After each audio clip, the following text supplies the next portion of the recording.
Halo, selamat pagi. Apa kabar saudara? Senang sekali Perbarui Khazanah informasi dengan berita terkini dan penuturan langsung narasumber kredibel. Faktornya adalah media sosial, Mas. Setiap hari pukul 7 pagi, live.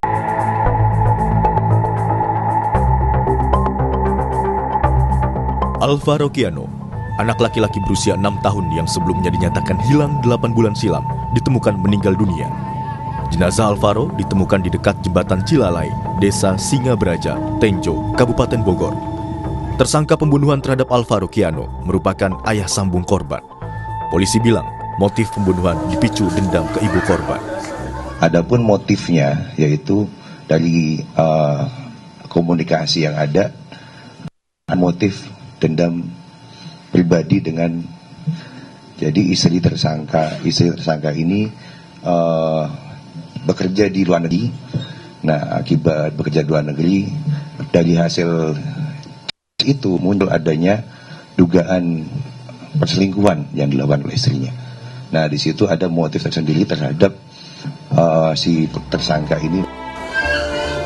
Ketua Komnas Perlindungan Anak Jakarta, Cornelia Agatha bilang, pihaknya telah mengawal kasus hilangnya Alvaro Kiano sejak Maret 2025 lalu. Cornelia menekankan perlu adanya penguatan sistem perlindungan anak agar proses penanganan kasus dapat berjalan lebih efektif di seluruh Indonesia. Menurutnya, setiap orang di lingkungan masyarakat harus peka terhadap tanda-tanda yang berpotensi menjadi ancaman bagi anak agar pencegahan dapat dilakukan sejak dini. Ya, tentunya memang banyak sekali kejadian ya, bukan di Jakarta saja, sebenarnya di seluruh Indonesia itu banyak sekali kasus-kasus kekerasan pada anak yang hilang gitu. Tentunya menurut saya memang kita nih harus ada, yang pertama adalah membangun awareness masyarakat ya, kepekaan kolektif ya, antara ya maksudnya masyarakat gitu, bahwa jika kita melihat ada tanda-tanda yang berpotensi ancaman yang terkait anak, itu tentunya kita harus peka dan tentunya kita bisa menghindari ya, sebetulnya sama-sama melindungi lah gitu. Terus juga mungkin ya sistem penguatan perlindungan anak itu memang harus ditingkatkan gitu. Alvaro dilaporkan hilang oleh keluarganya pada Maret 2025. Saat itu, Alvaro pergi ke masjid tak jauh dari rumahnya di kawasan Pesanggerahan, Jakarta Selatan. Selang 8 bulan, Alvaro ditemukan dalam kondisi tak bernyawa. Saat ini, ibunda Alvaro yang bekerja di Malaysia langsung menuju Jakarta untuk melihat jenazah anaknya tersebut. Tim Liputan, Kompas TV.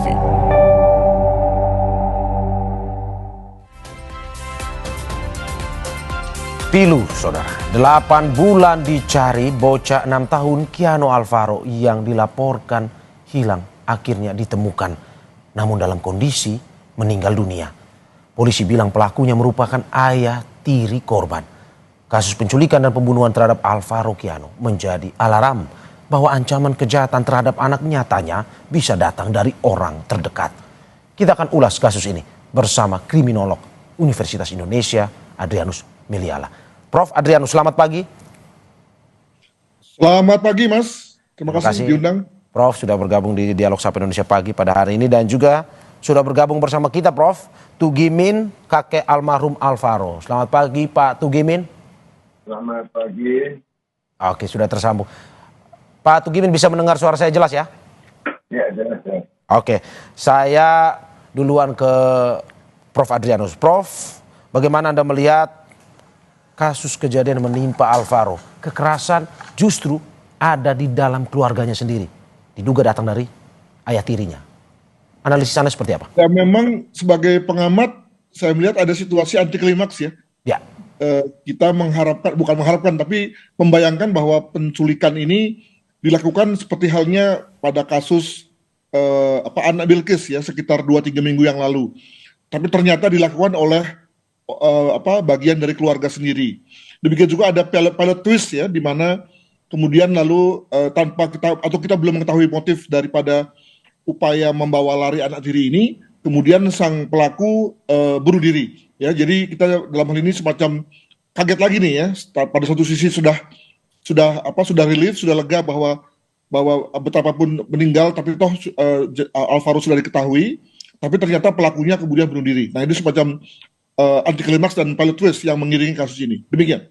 Oke, berarti menurut Anda anti klimaks kalau pengungkapan kasus ini ataupun kasus ini, apa dasar Anda menurut, karena kan ini sesuatu yang kalau kita bilang dari data Kemen PPPA sendiri bahwa kekerasan dalam rumah tangga termasuk kekerasan terhadap anak itu sudah sering terjadi bahkan meningkat di tahun ini. Menurut Anda ini sesuatu anti klimaks? Ya, karena dari awal kan kita menarasikan bahwa terjadi penculikan. Ya. Maka sesuai dengan substansi kejahatan penculikan, maka biasanya dilakukan oleh orang luar untuk tujuan ekonomi dan berusaha betul untuk menjaga agar orang yang diculiknya itu kemudian lalu tetap hidup. Karena itulah sebetulnya value daripada penculikannya. Ya. Tapi pada konteks ini kan berbeda ternyata. Ya. Pelakunya bukan orang luar. Lalu kemudian motifnya diperkirakan motif internal. Yang diculik adalah anak tirinya, anak sambungnya. Nah, maka lalu kita terpaksa mengatakan bahwa narasi penculikan tidak benar lagi dalam hal ini. Yang benar adalah ini adalah narasi tentang kekerasan dalam keluarga. Oke. Ya, kalau kita bicara mengenai penculikan, maka tentu banyak hal yang kemudian nggak cocok ya, nggak fit in dengan kasus ini. Demikian. Oke. Terima kasih, Prof. Sesuatu yang anti klimaks kalau menurut Anda. Saya saat ini ke Pak Tugimin. Pak Tugimin. Pak Tugimin, Anda bisa mendengar suara saya? Oke, seperti ada delay saudara antara studio dan juga lokasi Pak Tugimin saat ini yang berada di rumah duka. Saya kembali ke Prof. Adrianus. Prof. Adrianus, oke, kalau kita melihat Anda bilang anti klimaks, tapi sesuatu yang miris sebenarnya terjadi karena orang tidak merasa bahwa sesuatu yang terjadi di dalam keluarga, privasi dalam keluarga, ini pada akhirnya dilakukan oleh ayah tiri kalau melihat kronologisnya. Ternyata karena masalah internal. Ya, jangan lupa bahwa kekerasan dalam rumah tangga itu masih menghiasi ya, mungkin ya 0,5% dari keluarga Indonesia. Ya. Dengan kata lain bukan sesuatu yang baru-baru banget lah begitu ya. Ya. Dan bahkan juga ada yang berkembang sedemikian rupa sampai kemudian mengakibatkan kondisi fatal, istrinya mati, suami mati, anak mati ya. Jadi dengan kata lain sebetulnya saya tidak berusaha untuk menyudutkan, tapi dari segi agregatnya, maka sebetulnya apa yang menjadi kasus Alvaro ini adalah kasus yang tipikal bagi keluarga-keluarga yang mengalami kondisi pecah, ya, istrinya pergi ke luar negeri karena bekerja, lalu kemudian anak sendiri, lalu kemudian sang suami tiri yang kemudian lalu mungkin juga pekerja tidak tetap, ya, lalu kemudian mengakibatkan keretakan, ada kecemburuan, lalu anak jadi korban. Bukankah itu cerita biasa sebetulnya dalam konteks KDRT gitu ya. Jadi saya kira betul tadi dikatakan oleh anggota Komnas Perlindungan Anak bahwa memang ini adalah kita harus tarik kesamaannya pada gambaran umumnya bahwa memang perlu ada semacam penguatan mengingat hal ini sudah berlangsung begitu lama. Ya. Jangan sampai kita kemudian lalu melihat hal ini terulang lagi. Demikian. Oke, tahan sebentar Prof. Saya kembali ke Kakek Tugimin. Pak Tugimin.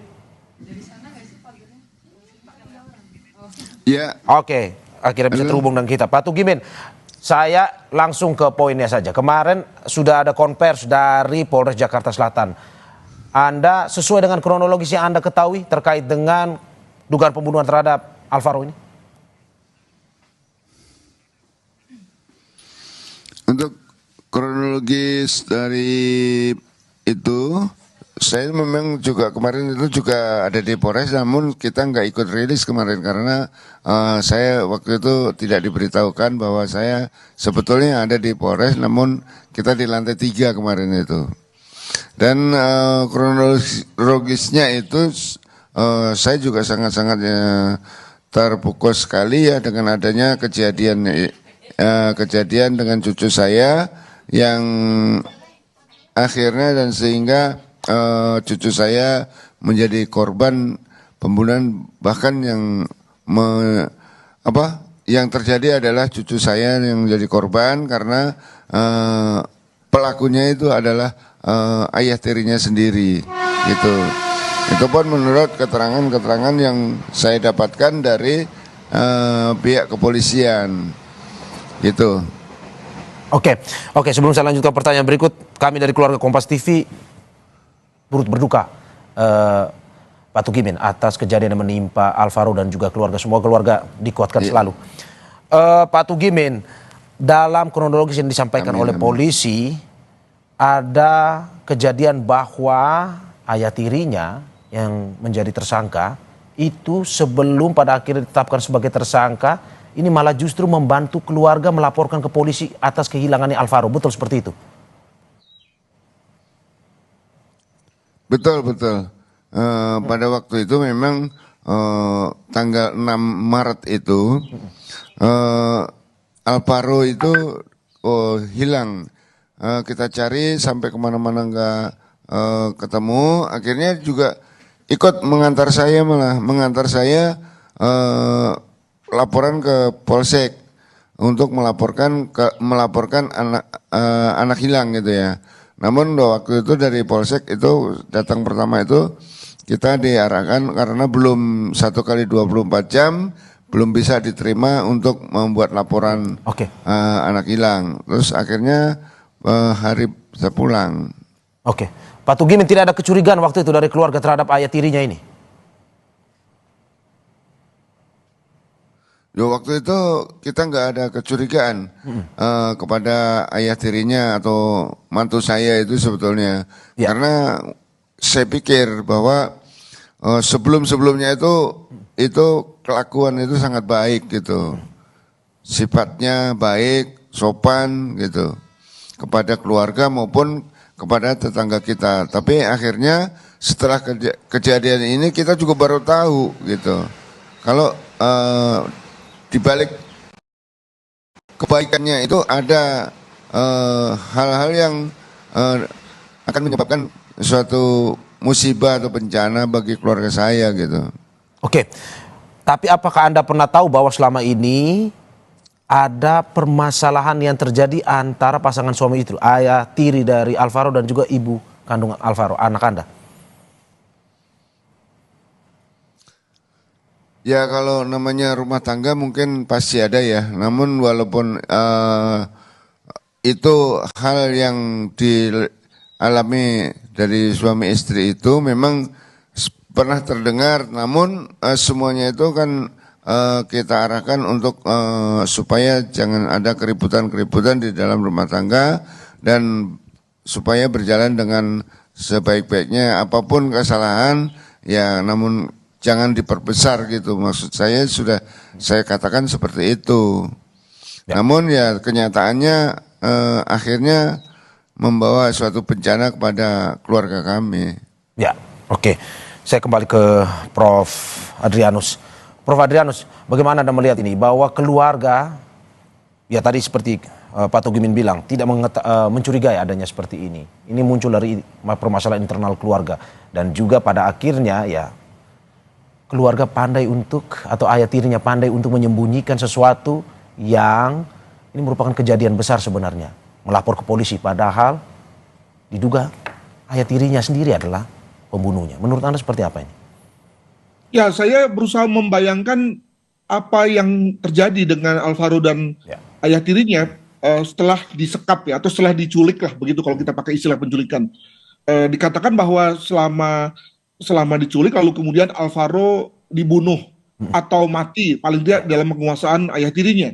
Itu bagaimana ya? Itu nanti mungkin bisa ditanyakan kepada Pak Tugio. Karena saya berpendapat begini, kalau memang dalam hal ini antara Alvaro almarhum dengan ayah tirinya itu dekat dan ya tahu siapa dia dan dekat dengan sang bapak sambungnya, maka artinya dia akan mau saja dibawa kemana-mana gitu ya. Sehingga lalu saya berpendapat bahwa 8 bulan pun ya itu tentu lalu kemudian menjadi hal yang bisa diterima karena tadi sang Alvaro itu kemudian bersama-sama dengan ayahnya. Nah, kenapa mati ya? Apakah betul bahwa mati itu pada waktu awal-awal yang bersangkutan itu diambil oleh ayahnya?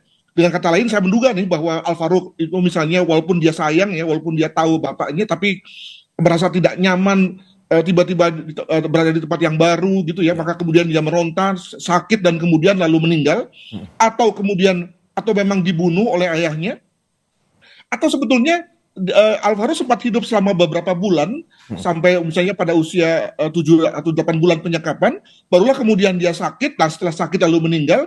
Nah, maka lalu kemudian sang bapak memberitahu kepada polisi dan juga kepada Pak Tugio misalnya. Nah, itu hal-hal yang dinamika yang menurut saya perlu diketahui ya oleh kita semua. Sayangnya pelaku meninggal ya, sehingga kita nggak bisa mendapatkan apa yang sebenarnya terjadi pada masa periode 8 bulan itu. Demikian. Oke, Prof, saya mencoba untuk memperjelas bahwa dari berita yang disampaikan, Alvaro setelah diculik pada bulan Maret, tidak lama setelah itu dibunuh oleh ayahnya dan kemudian jasadnya itu dibawa ke tempat tinggal yang berada di Tenjo, di mana lokasi terakhir kemarin ditemukan oleh polisi.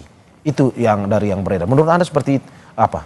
Kalau dari ya justru ada semacam kontradiksi ya, kalau memang mau membunuh anak tirinya, yang kenapa harus disekap dulu? Kenapa tidak langsung saja ya, begitu ya? Jadi saya menduga bahwa memang pertama-tama memang si pelaku ini memang ingin mengambil si anak tirinya untuk sebagai satu tekanan, ya, sebagai satu tekanan kepada istri untuk misalnya mau mengikuti permintaan dari sang suami. Nah, tapi mungkin juga karena istri nampaknya tidak menggubris, lalu kemudian sang anak rewel, ini kita menduga-duga ya Pak Tugio ya, mohon maaf ini, sehingga kemudian lalu atau sakit juga, maka lalu kemudian sang ayah kalap dan kemudian lalu kebablasan dan menewaskan anaknya. Mungkin begitu kalau begitu. Oke. Pak Tugimin, saya kembali ke Anda. Kalau melihat hubungan antara Alvaro almarhum dengan ayah tirinya, bagaimana Anda melihat? Apakah memang selama ini ditunjukkan ada sifat-sifat anarkis atau sifat-sifat keras yang temperamental yang ditunjukkan oleh ayah tirinya atau bagaimana?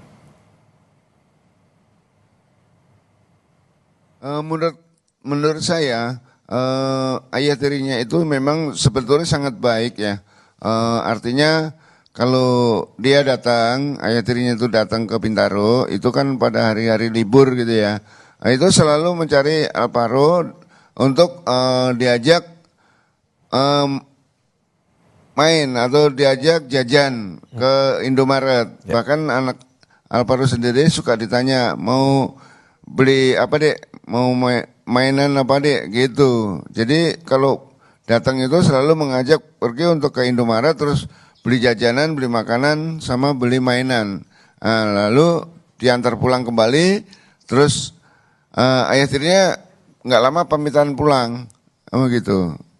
Oke, gitu. Oke, berarti dalam kondisi yang waktu itu dekat ya antara Alvaro dan juga ayah tirinya. Selama 8 bulan hilang, apakah memang selama itu ayah dari Alvaro sering mengunjungi keluarga, dalam arti juga menunjukkan sikap yang cemas, kehilangan anaknya atau gimana selama 8 bulan? Ya, selama 8 bulan itu juga memang ayah tirinya itu juga sering suka datang ya, entar seminggu sekali, 2 minggu sekali, bahkan sampai 2 minggu itu sampai 3 kali datang.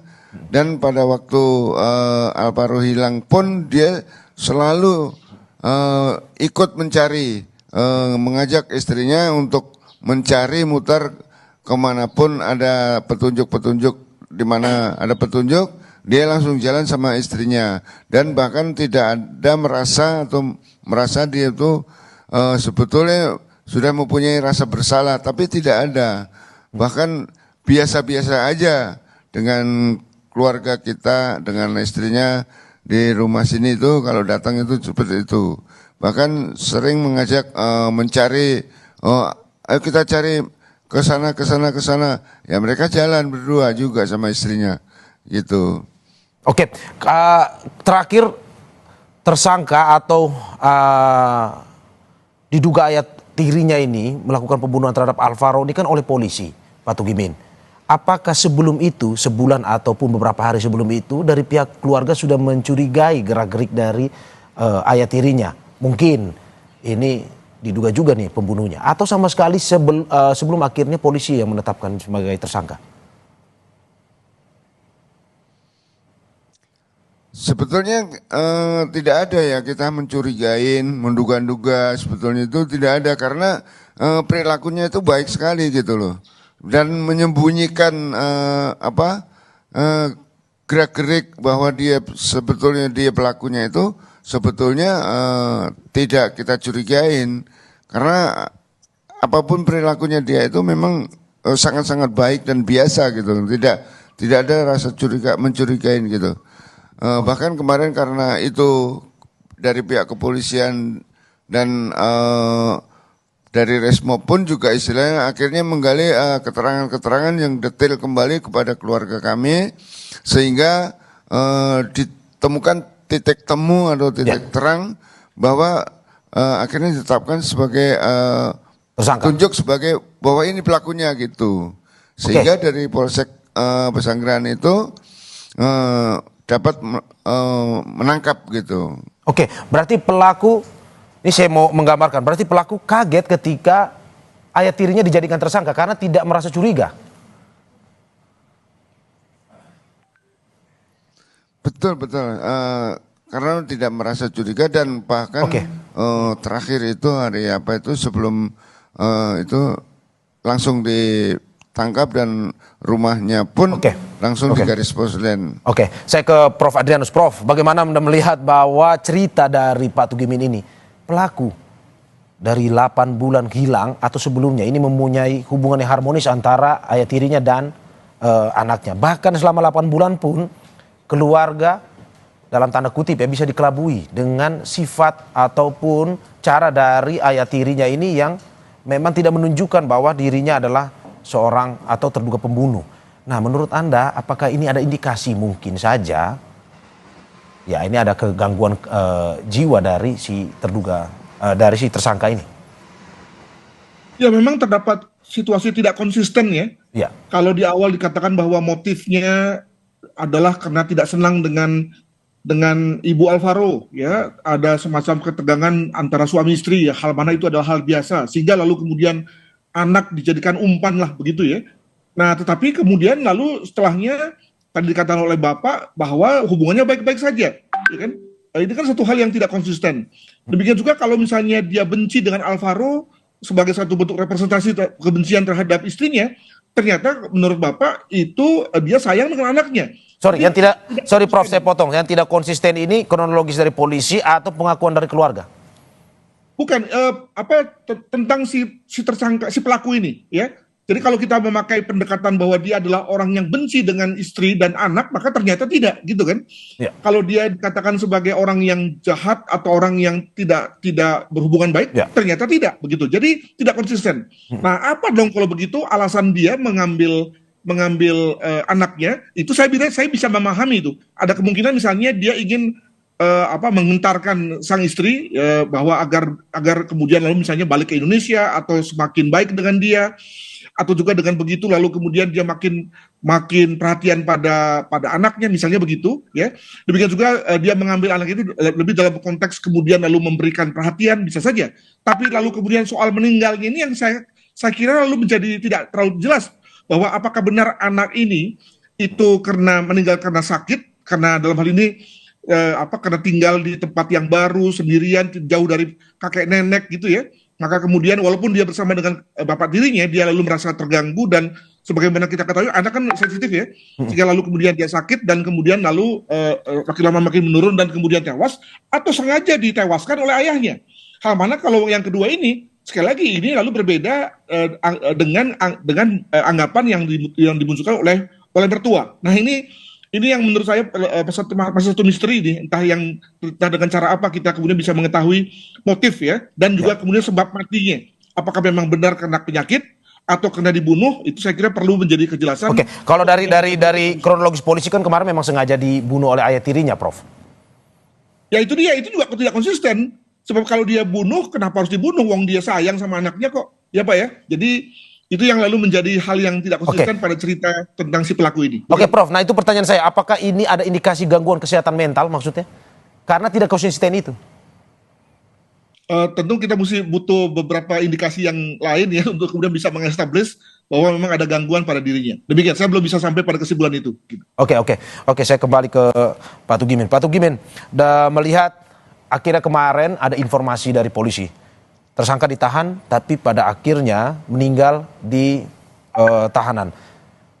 Dari keluarga mempertanyakan itu atau akhirnya menerima kejadian itu tanpa mempertanyakan mungkin ada kejanggalan atau apapun? Ya otomatis kalau kami dari pihak keluarga itu sangat menanyakan ya, karena kenapa harus meninggal di tahanan kok kami sebagai keluarga, bahkan sebagai orang tua dan itu mantu saya, kan berarti kan ada hubungan keluarga, tapi saya tidak diberitahu oleh polisi bahwa itu meninggalnya kenapa di tahanan, meninggal kenapa dan terjadinya kapan, itu kan masih dirahasiakan, belum ada pemberitahuan kepada pihak keluarga kami. Oke, Anda baru tahu bahwa tersangka meninggal kapan, Pak? Ada berita. Anda baru tahu tersangka meninggal kapan, Pak? Saya baru tahu kalau ada berita yang bahkan hari Senin itu saya baru ada kabar, ada berita ya bahwa itu mantu saya atau bapak tirinya Alvaro itu meninggal gitu di tahanan gitu. Itu pun penyebabnya apa dan kapan terjadinya saya juga tidak tahu. Namun waktu hari Minggu itu sebetulnya saya ada di Polres. Tapi dari pihak Polres juga tidak ada mengatakan apa-apa. Karena saya mengantarkan berkas laporan dari akte kelahiran Alvaro dan kartu keluarga dan kartu KIA. Itu kita antarkan ke Polres. Namun tidak ada berita gitu dengan saya gitu loh. Kabar dengan saya gitu. Oke, dari keluarga merasa sesuatu yang janggal kah, Pak? Akhirnya baru diberitahu setelah tersangka meninggal. Ya, tentunya aja saya merasa heran dan merasa janggal karena apa? Pemberitahuan itu setelah kita mendengar berita atau berita bahwa ayah tirinya itu meninggal karena ini di tahanan gitu loh. Oke, ini akan membuat apa yang akan dilakukan keluarga dengan rasa kejanggalan ini? Apakah keluarga nantinya akan mempertanyakan keputusan polisi? Karena kan salah satunya saksi kunci ya tersangka ini, tapi kan sudah meninggal. Dari keluarga apa yang akan dilakukan? Ya, kami tetap akan mempertanyakan kenapa kok saya sebagai keluarga atau istrinya sebagai keluarga tidak diberitahukan ke rumah, bahkan dari pihak keluarga menantu saya itu juga tidak ada yang datang ke rumah untuk memberitahukannya, bahkan kalau meninggal dan mengambil jenazah untuk dikuburkan pun juga tidak diberitahu kita gitu dari pihak keluarga, kita nggak diberitahu gitu loh. Oke. Prof. Adrianus, bagaimana Anda melihat ini? Keluarga masih merasa janggal terkait dengan kematian tersangka yang baru diketahui bahkan bukan dari polisinya, melainkan dari pemberitaan di luar. Ya, dari saya bisa memahami kalau polisi mungkin lupa ya memberitahu resmi kepada bapak dan keluarga, karena ini memang pukulan bagi polisi sendiri nih. Sebab bayangkan seorang yang sudah berstatus sebagai tersangka dan ditahan, itu artinya adalah sebagian hak asasinya sudah digantungkan di kepolisian. Sehingga kalau kemudian dalam hal ini si tersangka itu lalu bunuh diri, sebetulnya yang salah siapa?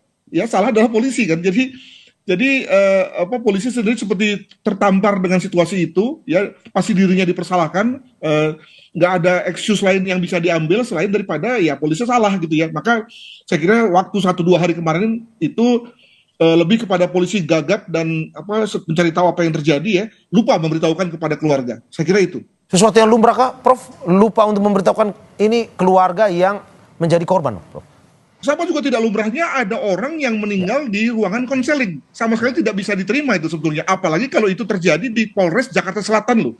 Kalau itu terjadi misalnya di Polsek yang ada di ujung Indonesia ya oke lah ya. Ini di depan mata kita sampai kemudian terjadi situasi ini. Untuk kasus yang begitu menarik perhatian sebetulnya luar biasa sih ya. Makanya lalu kemudian polisinya kaget, gugup dan seterusnya ya, lalu lupalah melihat pada pada keluarga. Mungkin Prof, terakhir, saksi kunci kemarin disampaikan oleh polisi bahwa sang tersangka akhirnya meninggal di tahanan. Apa yang harus dilakukan polisi untuk tetap mengusut kasus ini agar bisa terang benderang? Ya praktisnya sudah case closed ya. Sudah karena pelakunya sudah meninggal juga, jadi dan juga diduga bahwa pelakunya adalah tunggal, maka ya case closed gitu. Dan untuk itu maka saya berharap bahwa pertama kepada keluarga untuk menerima kejadian ini dan melihatnya sebagai suatu kenangan yang indah bersama dengan cucu gitu. Yang kedua tadi kita ambil hikmahnya bahwa bahwa ternyata pada banyak hal keluarga yang bersifat keluarga inti pun bisa menjadi orang yang menghancurkan keluarga, ya, agar kemudian lalu bisa semua orang lalu bisa mendapatkan mengambil pelajaran dari situasi itu. Mungkin begitu. Ya, termasuk mitigasinya Pak, ya Prof ya, untuk pada akhirnya kejadian ini tidak terulang lagi. Saya terakhir ke Pak Tugimin. Pak Tugimin, dari keluarga apa yang akan dilakukan ke depan? Karena posisinya tersangka sudah meninggal. Apakah keluarga masih menuntut terus? Mungkin saja ada pelaku lain yang mungkin membantu sang tersangka dalam kasus pembunuhan Alvaro ini, atau keluarga akhirnya ya sudah, ini case close, kasus tutup dengan meninggalnya sang tersangka, atau gimana? Ya, kalau dari kami, dari pihak keluarga, hanya mohon penjelasan yang sejelas-jelasnya bahwa meninggal itu karena apa dan kapan, untuk supaya dijelaskan. Sedangkan kemarin sudah dari Ibu Kapolsek Pesanggerahan juga sudah memang memberitahukan bahwa mengabarin dengan saya itu pada hari Minggu itu sekitar 18 kurang 17.45 ya, 17.45 itu memberitahukan kepada kami keluarga bahwa adik Alvaro itu sudah diketemukan dengan keadaan sudah meninggal dunia, dan bahkan kemarin itu juga sudah dikatakan bahwa pelaku itu adalah ayah tirinya, namun dia juga sudah meninggal dari Minggu pagi, katanya itu jam 8, dan kami pun kemarin juga langsung menanyakan kepada Ibu Kapolsek, Bu, memang benar ini pelaku sudah meninggal? Betul Pak, ini saya ditunjukkan foto-foto di pemakaman gitu. Waktu di pemakaman itu saya ada petunjuk dari Ibu Kapolsek bahwa ditunjukkan gambar-gambar atau foto pada waktu ada di pemakaman itu. Namun kan kita tidak melihat jasadnya, hanya melihat kurung batang dan penggalian makam dan para pelayat gitu.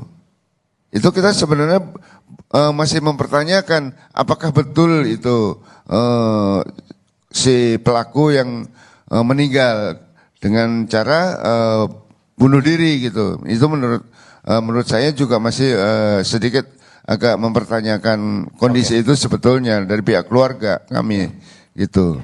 Pertanyaan demi pertanyaan masih terus dilakukan oleh keluarga, menyelimuti keluarga, dan kita harapkan ke depan polisi bisa mengusut tuntas terkait kasus ini, dan juga bagaimana ke depan deteksi dini, pencegahan untuk kekerasan dalam rumah tangga, terutama kepada anak sebagai korban, bisa dihentikan. Sekali lagi terima kasih Kriminolog Universitas Indonesia Adrianus Meliala dan juga Tugimin, kakek almarhum Alvaro. Kami dari keluarga besar Kompas TV sekali lagi mengucapkan turut berduka atas kejadian yang menimpa Alvaro dan keluarga. Semoga keluarga selalu dikuatkan. Terima kasih Bapak-bapak.